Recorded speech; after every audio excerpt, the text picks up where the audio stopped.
Going widescreen in 2025. We'll see how it goes, or if it lasts. I really like 4x3. First YouTube video of the year. Honestly, I meant to make a YouTube video months and months ago and continue to make them up until this point, but I kept building it up in my head to the point where now I'm just like, I just need to get one out and I'll make it. I need to get back in the habit of it. I don't know. I'm starting this video off with a rant because, I don't know, I just have this feeling that I'm a perfectionist by nature, and I just feel like YouTube is that pinnacle of perfectionism for me, where it's like I have an easy time kind of just pumping out short form content or photos really easily, but I don't know, something in my brain just tells me that YouTube needs to be like my best of the best work, that I can't just get on here and talk because people aren't going to want to listen to what I have to say. So I need to make it something incredible to even be able to post it, which is definitely not true. And if you feel yourself thinking that way too about YouTube or about content creation in general, don't do that. It's not healthy, and it's not how it actually is. It's better to just get out, get in the camera, and start making things than to just sit and think about making things. So yeah. Welcome back to the channel in 2025, where we get very existential and maybe a little unhinged sometime. I'm a lot more comfortable talking to the camera these days than I used to be, probably because I don't really talk to anyone else besides my camera and my roommate, but roommate's at work, so it's all you guys entertaining me today. You're welcome. Gosh, this is gonna be so terrible.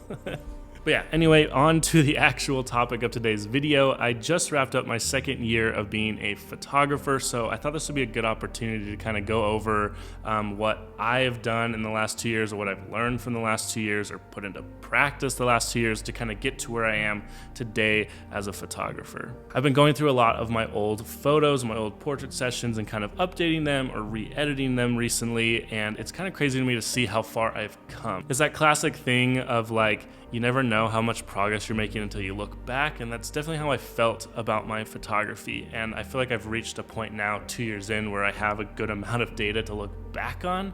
Whereas before, I didn't really have anything and I didn't really see much progress. But looking back now, I do in fact feel like I see that I've made progress, which is kind of a relief because it means this hasn't all been a huge waste of time. Looking back, I think one of the biggest things that helped me get to where I am today as a photographer is that I just went into it with the mindset of, I'm going to be bad at this, but if I can just put in the hours, I'll probably get better.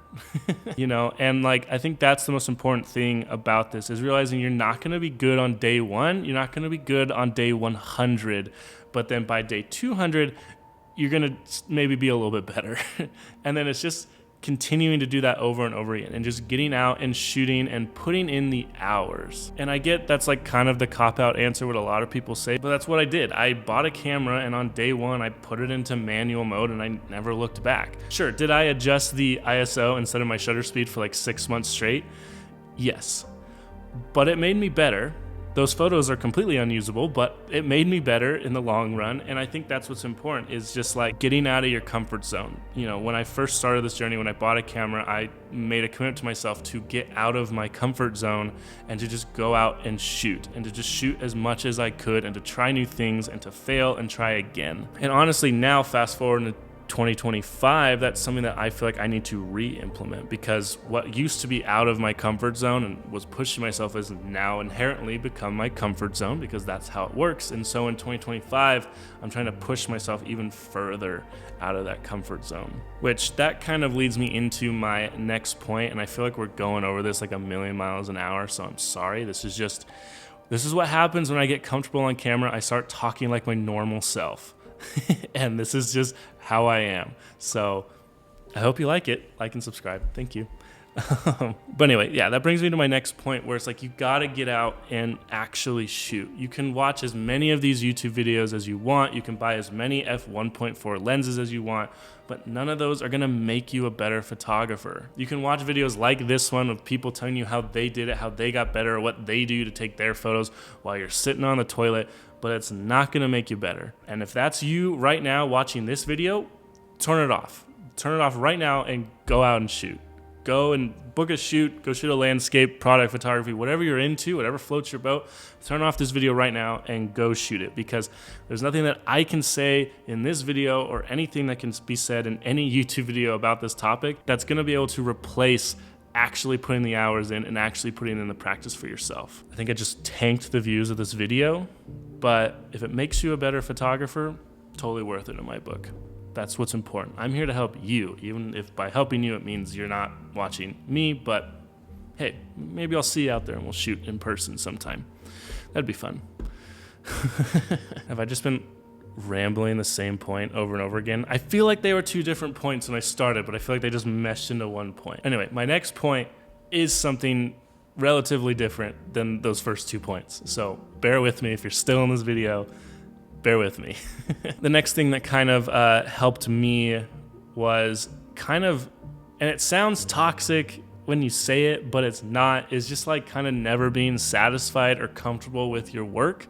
And what I mean by that is like, yes, you should be proud of your work and the progress you're making, but like never feel like there's always room for improvement, I guess is what I'm trying to say. Like you can always get better and always be looking to improve in some way. And I don't mean that in the sense that like you're never happy with your work and you're always just down on yourself. Like no, like be proud of your work and every stage of the process, but always be looking to improve. I see so many photographers who just like, they reach a certain point in like their career or in like their talent and they just kind of plateau, or in some ways like they get worse because they're not trying to improve.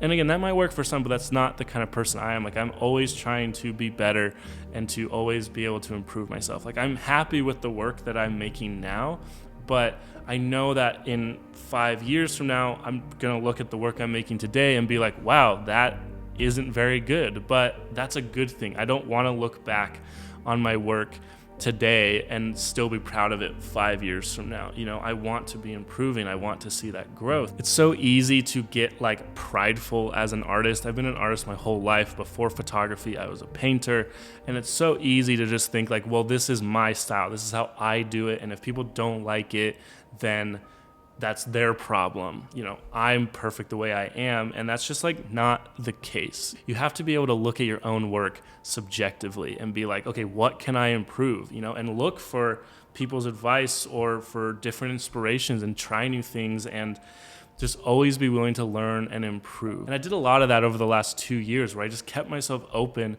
to trying new things and to be inspired by how different people shoot. And I did a lot of that over the last 2 years of just being open to inspiration and being open to change and to learning new things and implementing those things into my photography. I learned to pay attention to the background when I'm shooting portraits so that I don't cut off the tips of mountains by accident. I learned and embraced motion blur photography and to add more energy and motion into my photos. And I learned how to take proper photos with a drone so they don't look like poop when you try and edit them. Spoiler, the trick with the drone is to set it to the mode where it takes multiple photos at different exposures and then to blend those photos together in post.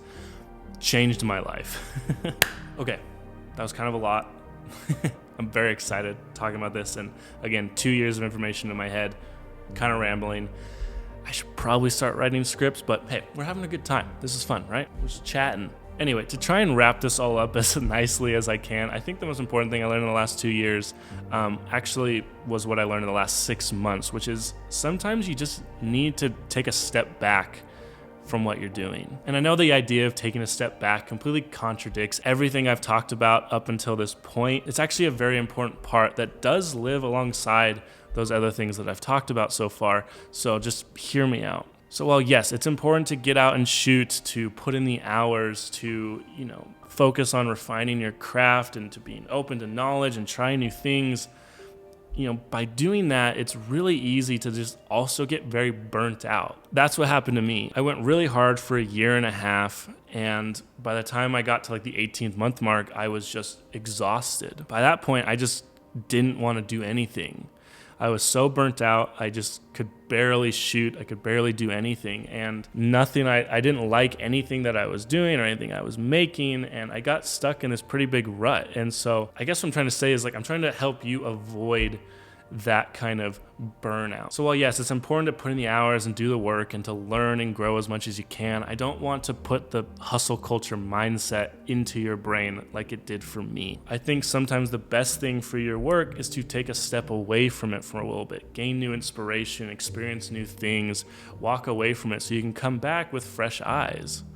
But yeah, thanks so much for watching. I hope to continue to make more videos this year. I'm hoping once a week, maybe 2 if I get courageous and somehow have more ideas.